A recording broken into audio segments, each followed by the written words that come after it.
Soudan au Sénégal maintenant. Eh bien, si vous voulez, oui. Le mariage du Soudan, en tout cas, et du Sénégal. Une nouvelle ère commence et le Mali sera encore le berceau et le cœur palpitant et nourricier de la vie politique contemporaine africaine. L'an 1946 verra la création du RDA. La Fédération du Mali sera proclamée en juin 1960 pour éclater en deux morceaux, en août de la même année. Le Sénégal se retire. Le Mali prend acte des événements le 22 septembre 1960. Le 21 septembre, proclamation de l'état d'urgence sur tout le territoire de la République soudanaise. 22 septembre, premier congrès de l'Union soudanaise RDA à Bamako au lycée technique actuel.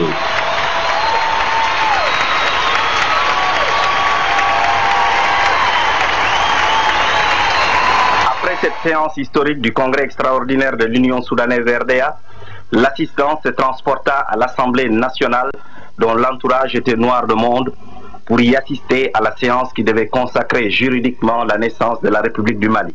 La séance est ouverte. J'ai reçu du président du conseil de gouvernement la lettre suivante. Monsieur le Président, j'ai l'honneur de vous prier de bien vouloir soumettre à la délibération de votre Assemblée législative les projets de loi suivants. Le premier projet porte sur l'abrogation des dispositions de la loi numéro 61 RS du 7 juin 1960 concernant la ratification et la retrocession à la Fédération du Mali des compétences transférées à la République soudanaise par la communauté en vertu des accords signés le 4 avril 1960 à Paris. Le second projet concerne la proclamation de la République du Mali, État indépendant et souverain. Le troisième projet érige l'Assemblée législative de la République soudanaise en Assemblée nationale de la République du Mali. Le même projet tend à transformer le gouvernement actuel de la République soudanaise en gouvernement provisoire de la République du Mali. Le quatrième projet a pour objet de modifier la constitution de la République soudanaise pour l'adapter à la situation nouvelle résultant de la proclamation de la République du Mali État indépendant, libre et souverain, libre de tous engagements et liens politiques. Auditeurs de Radio Mali, en ce jour mémorable du jeudi 22 septembre 1960 est née la République du Mali. Une république indépendante, absolument et totalement indépendante. Indépendant, nous le sommes à compter de ce jour. Une indépendance que nous devons à nos leaders, à nos anciens, nos aînés, à l'action constructive et courageuse des dirigeants de l'Union soudanaise RDA. La République soudanaise indépendante n'a fait qu'usage de son droit à l'indépendance. La réalisation de l'unité nationale sera le ferment de la mobilisation générale des populations jusqu'aux confins du Sahara. Son développement économique appelle à des sacrifices pour sortir le pays d'un possible isolement. Face à cette éventualité, il s'agissait d'envisager les voies et moyens pour une économie socialiste et planifiée.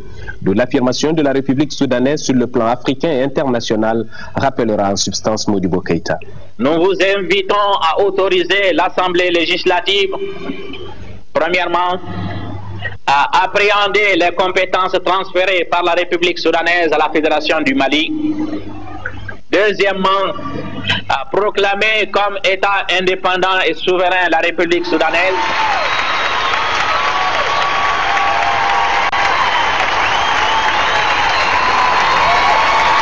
Troisièmement, à proclamer que la République soudanaise s'appelle la République du Mali.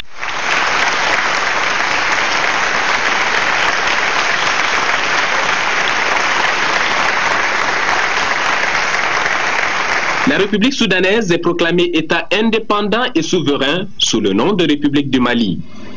Le Congrès opte pour la construction d'un État socialiste. Une présidence de la République est instituée, confondue avec le chef du gouvernement. Un régime de type parlementaire est maintenu. Le chef de gouvernement est responsable devant l'Assemblée nationale et exerce les attributs de chef de l'État et le pouvoir exécutif. Les ministres sont responsables devant lui. L'Assemblée nationale élue pour 5 ans vote la loi. La République du Mali reprenait en gros les termes du préambule de celle du Soudan du 23 juin 1959, sauf en ce qui concerne les principes de base. La liberté et la justice succédant à la liberté, à l'égalité et à la fraternité. Les droits et libertés de l'homme, travail, repos, grève, association, syndicalisme étaient exposés sous leur forme classique. La République entendait enfin organiser les conditions nécessaires à l'évolution harmonieuse de l'individu et de la famille au sein d'une société moderne et dans le respect de la personnalité africaine. En septembre 1960, le congrès extraordinaire du parti l'Union soudanaise RDA définissait les grandes lignes de sa politique et les grandes tâches assignées au premier gouvernement de la jeune République. Le congrès invitait le gouvernement à entrer en relation économique avec tous les pays. L'instauration rapide de structures économiques nouvelles dans le cadre d'une planification socialiste fondée sur les réalités maliennes. Dans le cadre de l'exécution de sa politique économique, la République du Mali procédera très rapidement à la création de sociétés et entreprises d'État. 27 octobre 1960, création d'Air Mali, société d'État au capital de 50 millions de francs CFA. Air Mali prend la relève d'Air France pour l'exploitation de toutes les lignes intérieures. Adhère à l'IATA le 12 juin 1961. Du 29 octobre 1960 au 22 septembre 1961, date du lancement du premier plan quinquennal. Verront le jour la SOMIEX, l'OPAM, la librairie populaire, la pharmacie populaire, la régie du chemin de fer du Mali, l'énergie du Mali, nationalisation de l'Office du Niger, Société des travaux publics, création de l'Agence nationale d'information, l'ACEMA. En moins d'1 an, le Mali devient maître de la production, de l'import-export et du transport. D'ailleurs, en octobre 1961, l'essor exposait clairement comment on concevait au Mali une véritable politique socialiste. Cela consiste d'une part à renforcer les structures collectives, d'autre part à créer l'infrastructure de base nécessaire à une évolution méthodique de l'économie, en vue notamment d'assurer les besoins élémentaires des larges masses populaires.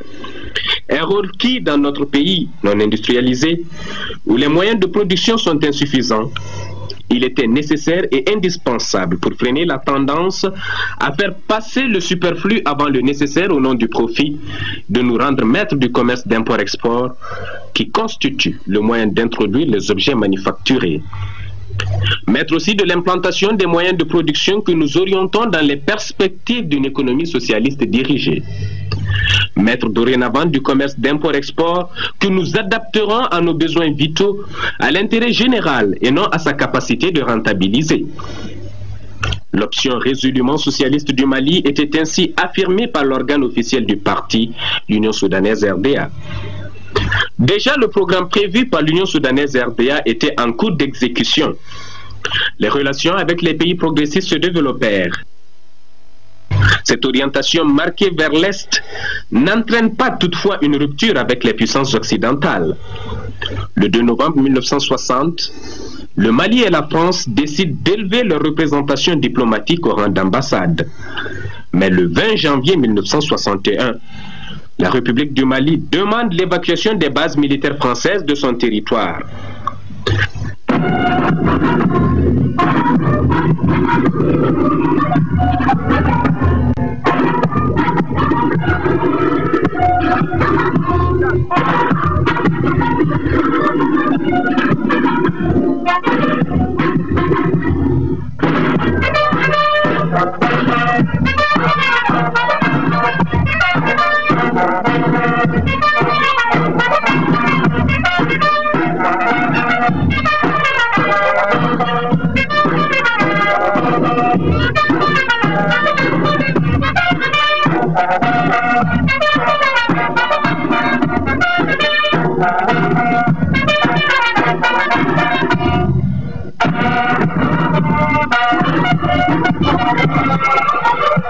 Le 16 février 1961, le bureau politique de l'Union soudanaise RDA reconnaît le gouvernement provisoire de la République algérienne GEPRA comme seul gouvernement représentant le peuple algérien. participerait au développement ni l'atteindre que s'il est parfaitement conscient de ses possibilités et de ses besoins, et s'il dispose de méthodes et de moyens aptes à mettre en valeur les unes et à satisfaire les autres. Ainsi, le Mali lança son premier plan quinquennal de développement socio-économique. C'était le 22 septembre 1961. Le 30 juin 1962, l'Assemblée nationale vote les lois autorisant la création d'une nouvelle unité monétaire, le franc malien. Un franc malien égale par convention à 1 franc CFA. Mais en réalité, le franc malien ne représentait qu'un centime de franc français, alors que le franc CFA était échangé contre 2 centimes. Cette situation ne sera pas du goût de tout le monde. Conséquence, le 20 juillet 62, les commerçants manifestent à Bamako contre la réforme monétaire. Manifestation dont le bilan a été de 2 tués, 10 blessés et plus de 250 arrestations. Sans doute, pour afficher une attitude de fermeté, les autorités d'alors n'ont pas tardé à organiser le procès des inculpés de ces manifestations. 4 jours seulement après les émeutes, s'ouvrait le tribunal populaire composé de 39 membres qui devait donner son verdict 3 mois plus tard à l'issue d'un procès marathon. Le 1er octobre 1962, le verdict tombe. 3 condamnations à mort, commises en peine à perpétuité plus tard, et plus de 50 autres condamnations allant de 20 ans à 5 ans de travaux forcés. Après ce passage de la zone de turbulence de ce mois d'octobre, le navire de la Jeune République poursuit sa marche vers la consolidation de son identité socio-culturelle. Le 9 octobre 1962, l'Assemblée nationale adopte l'hymne de la République, dont le texte intitulé Le Mali a été rédigé par Seydou Badian Kouyaté sur une musique de Mario Gambetta. À ton appel, Mali, pour ta prospérité, fidèle à ton destin, nous serons tous unis. Un peuple, un but, une foi pour une Afrique unie. Si l'ennemi découvre son front, au-dedans ou au-dehors, debout sur les remparts, nous sommes résolus de mourir. Pour l'Afrique et pour toi, Mali, notre drapeau sera liberté. Pour l'Afrique et pour toi, Mali, notre combat sera unité. Ô Mali d'aujourd'hui, ô Mali de demain, les champs fleurissent d'espérance, les cœurs vibrent de confiance. Le 17 septembre intervient la réforme de l'enseignement dont l'objectif est de lier l'école à la vie. Réforme qui opte pour un enseignement de masse et de qualité adapté aux besoins et aux réalités du pays. Il fallait préparer chaque enfant malien à accéder à la forme d'activité où il peut rendre le plus de service à la nation. Il s'agissait en priorité de faire un enseignement qui décolonise les esprits et réhabilite l'homme africain. L'année 1962 aura été sans conteste l'année des réformes. Réforme du code malien de mariage, réforme monétaire et réforme de l'enseignement. Une année chargée d'espoir donc et qui se terminera sur un cadeau de Noël pour les chrétiens du Mali. L'intronisation de Monseigneur Luc Sangaré comme premier archevêque de Bamako. 1963 commence avec l'ouverture de 2 établissements d'enseignement qui formeront plusieurs générations de cadres maliens. En janvier, création de l'école militaire interarmes de Kati pour la formation des officiers. En mars, inauguration officielle du lycée Prosper Camara en souvenir du tout premier prêtre du Mali originaire de Caille décédé 2 ans plus tôt. Au mois de janvier 1963 est organisé pour la première fois le DEF, diplôme d'études fondamentales, qui remplace désormais le BEPC, brevet d'études du premier cycle de l'enseignement secondaire. Au cours de cette même année, grâce à un emprunt national, Radio Mali acquiert de nouveaux émetteurs qui sont installés à Sotuba. D'autres infrastructures verront le jour. Dans ses relations avec l'extérieur, le Mali adhère dès 1963 au Fonds monétaire international FMI, à la Banque mondiale et à l'AID. Convaincu que c'est dans l'union que se fera le développement du continent, notre pays abrite le premier sommet du comité inter-État du fleuve Sénégal, regroupant la Guinée, le Mali, la Mauritanie et le Sénégal, qui se transformera en OERS, Organisation des États riverains du fleuve Sénégal, pour enfin devenir l'OMVS. Le Mali, membre fondateur de l'organisation, créée le 25 mai 1963. C'est le jour de l'Afrique, c'est l'heure de l'Afrique, oh, jeunesse, c'est l'heure des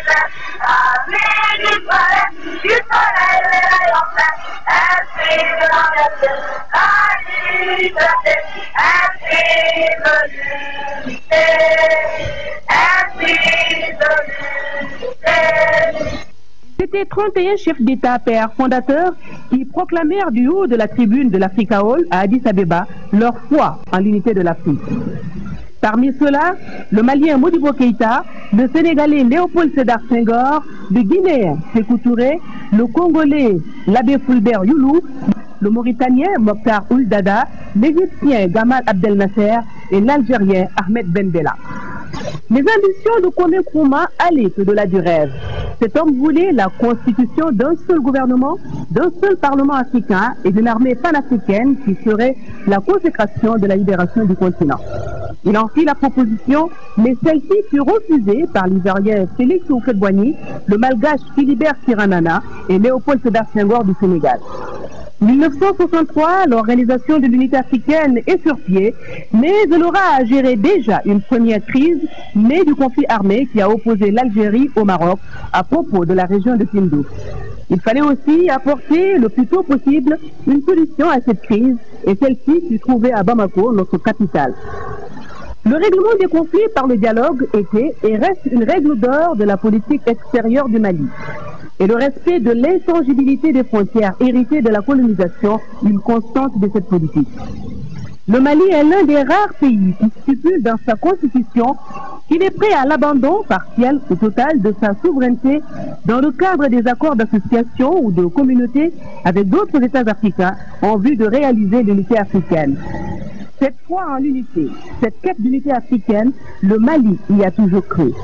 En 1963, le Mali est à son 3e gouvernement. L'UNTM, l'Union nationale des travailleurs du Mali, tient son congrès constitutif en juillet 1963 à Bamako, où 12 syndicats nationaux se sont affiliés à la nouvelle centrale syndicale, avec comme secrétaire général Mamadou Famadi Sissoko.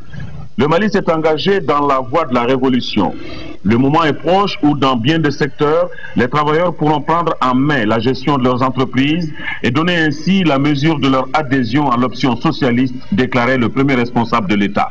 Au plan politique, après un 4e remaniement ministériel et des élections législatives pour élire les 80 députés inscrits sur la liste unique de l'Union soudanaise RDA, Bamako abrite la 3e semaine de la jeunesse.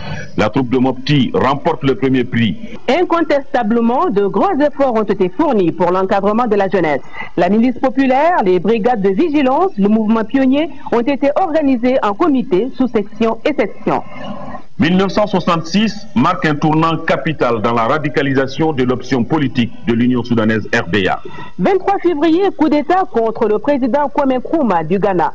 Quelques jours après, la conférence des cadres réunis à Bamako, le 1er mars, décide la mise en place d'un comité national de défense de la révolution, CNDR, doté des pleins pouvoirs. L'année suivante, dissolution du bureau politique national de l'Union soudanaise RDA et de l'Assemblée nationale. C'était le 22 août. Date de la prise en charge des responsabilités nationales par les membres du CNDR. C'est l'an 1 de la révolution active au Mali.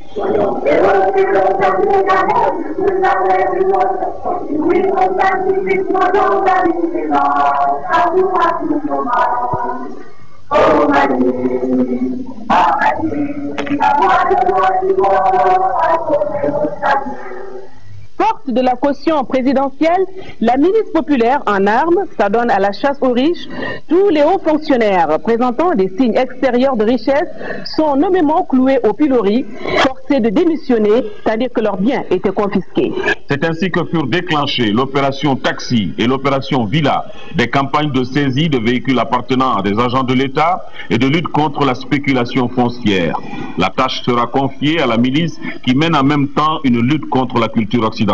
D'aucuns considéreront cette situation comme une violation de la Constitution et des prérogatives des institutions de l'État, alors que les jeunes semblent croire en la révolution. Ils organisent une marche le 28 octobre 1967 sur Moriba-Bougou, ainsi que des manifestations pour soutenir la révolution active. C'est pendant cette période que notre pays mettra en place ses premières unités industrielles. La Socoma en premier lieu, puis le 26 juillet 1964, l'abattoir frigorifique ouvre ses portes à Bamako. La fabrique des cigarettes Dioliba en 1965, complétée 2 ans plus tard par la fabrique d'allumettes Éclair, formeront la Sonatam, fruit de la coopération sino-malienne. Et enfin, l'usine céramique de Gikoroni, construite avec l'aide de la République démocratique de Corée, sera inaugurée le 6 février 1967. Dans le domaine sportif, 1965, sortie honorable du Mali aux premiers Jeux africains de Brazzaville. Médaille d'or en judo et athlétisme, disque masculin, grâce à Lamine Touré et Nyamakoro Nyare. Médaille d'argent en football après un match nul 0-0 face au Congo qui gagne au nombre de corners 7-2.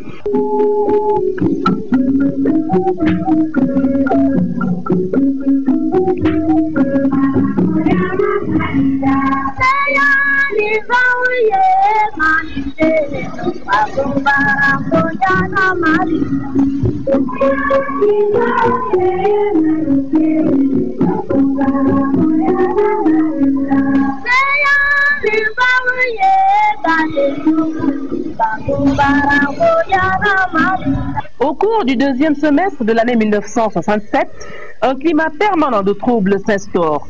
Puis, en ce mois de novembre 1968, la difficile situation économique et sociale dans laquelle est plongé le pays depuis des années, les exactions de la milice populaire, le manque d'autorité au sein de la politique et de l'État ont atteint leur paroxysme. Autant de raisons qui ont amené l'armée malienne à prendre ses responsabilités le 19 novembre 1968.